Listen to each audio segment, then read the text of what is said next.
Hello everyone, welcome to flowindata channel, and today we are going to continue some of the functions of math module. So the first function we are going to use is absolute function. Okay, so let's import math module first. So you need to write import math, and then I'm going to make a variable a, an abs function that is used for absolute value, and I'm passing the 10. So the next one variable is this one b, and I'm going to pass the negative 10. Okay, so just print a and similarly print b. Okay, so this abs function will return the absolute value of the value passed. Okay, so we have 10 here, so you'll get the absolute value similarly for minus 10.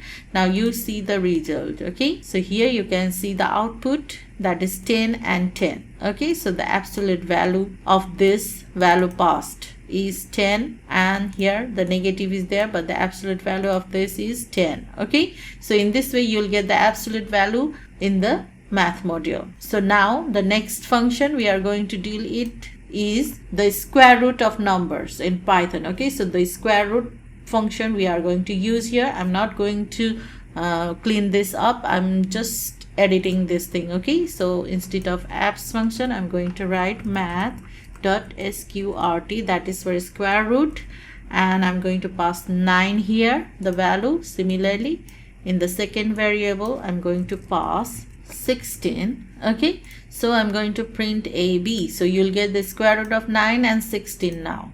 So start debugging, run the file, and you get here 3 and 4. 9, square root of 9 is 3, square root of 16 is 4, obviously, yes, isn't it? So now this is it. Apart from these functions we have done here in this course, the math module consists of numerous other functions which are also includes trigonometry and hyperbolic functions.